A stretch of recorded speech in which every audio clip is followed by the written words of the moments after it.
chers participants, l'honneur me revient de vous souhaiter la bienvenue au nom de Monsieur le ministre des Mines et de la Géologie, Abdoulaye Magasouba. La présentation qui nous réunit aujourd'hui porte sur le programme de recherche le plus important en cours pour le département.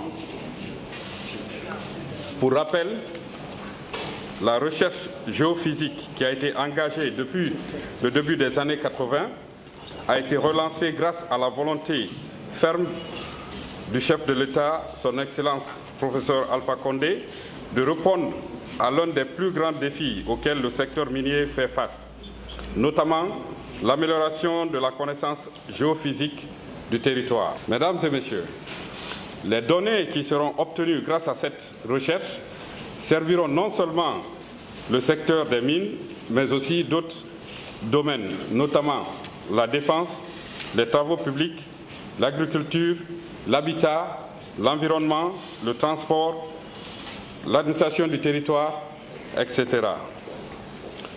Pour la première fois, grâce à ce projet, la Guinée va disposer des données géophysiques interprétées à l'échelle 1/100 000 sur toute l'étendue du territoire.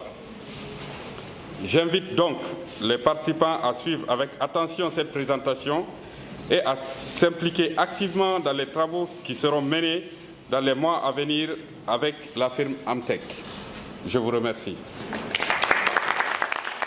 Pour ce qui est interprétation géophysique, ce qu'on essaie de faire, c'est pour le pays. Ce n'est pas pour un ministère, c'est pour le pays et pour tous les départements du pays qui peuvent être impliqués dans ce projet. Et je crois que c'est un départ très important parce que tant que le pays n'a pas effectivement un châssis de façon géoréférencée, c'est très difficile d'ajouter des informations qui peuvent être géoréférencées, qui sont très importantes pour le développement et la gérance du pays.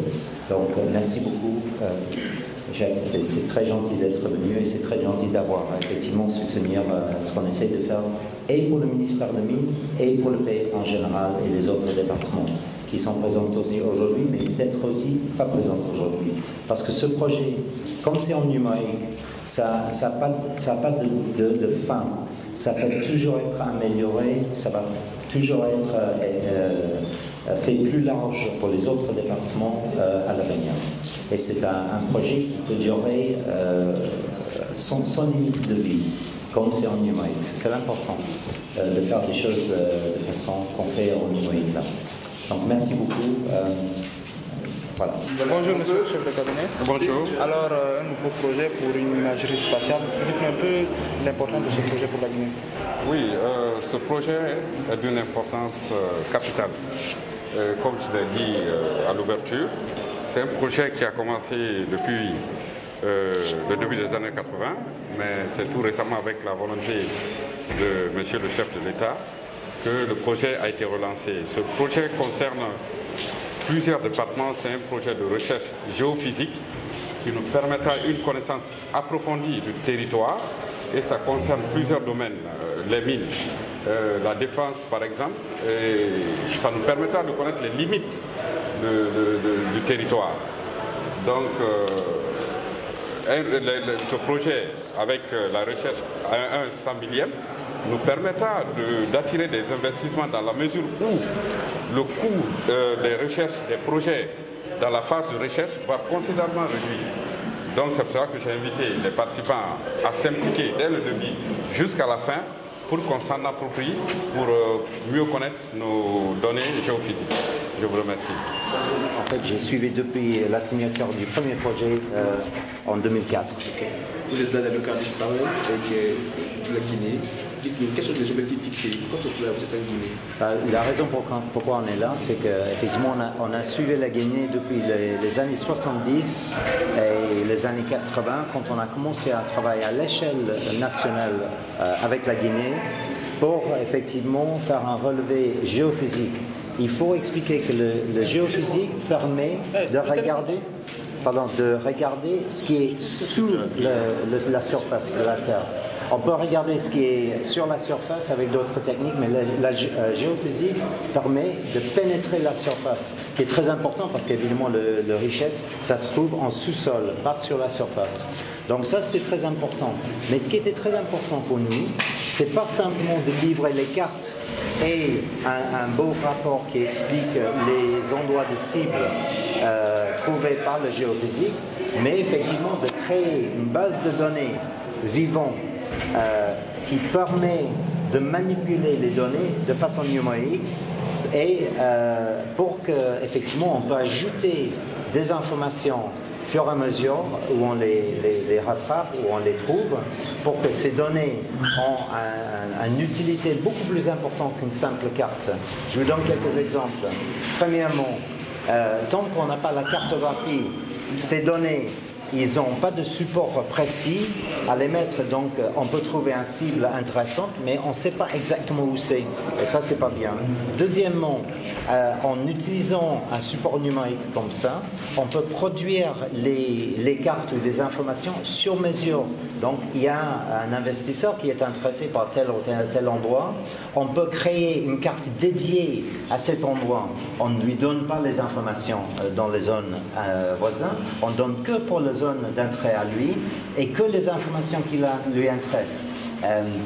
En utilisant un mariage des données géophysiques et topographiques qu'on est en train de faire pour la cartographie, c'est très important pour plusieurs raisons. Premièrement, l'interprétation de ce qui est sous le sol est liée à la topographie. Donc en comprenant mieux la topographie, on comprend mieux l'interprétation des données. Deuxièmement, c'est très important pour les raisons logistiques, parce que tant qu'on n'a pas les cartes précises, on ne sait pas si l'accès aux endroits où on veut exploiter les ressources est facile, etc. etc. Donc c'est un outil très important lié à ça.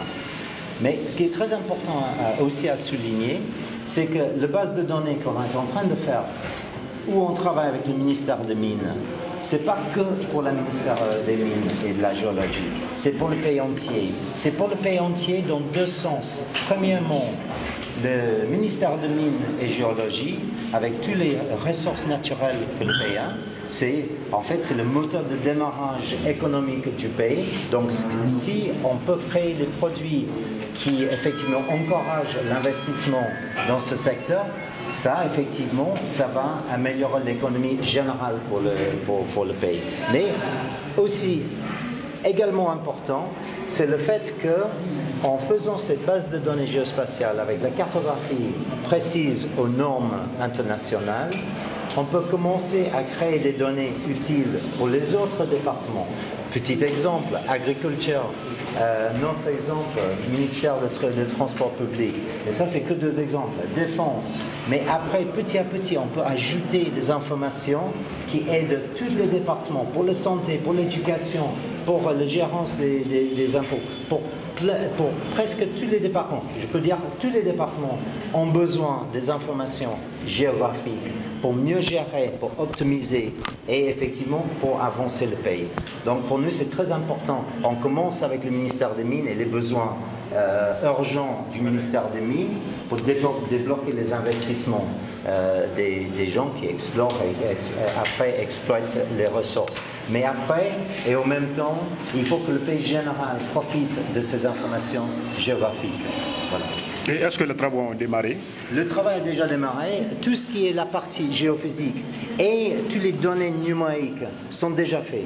La seule chose qu'il faut qu'on fasse, c'est effectivement diffuser des informations après avoir corrigé une fois qu'on a fini la cartographie. Parce que c'est un support géoréférencé, il faut que ça soit précis. Mais cette partie est finie. Toutes les données brutes pour la partie cartographie est déjà achetées et livrées chez nous. On a commencé la numérisation, mais on n'est qu'au début de ça. Ça va être fini dans le cours de 2018. Mais on va faire les livraisons intermédiaires. On va livrer les cartes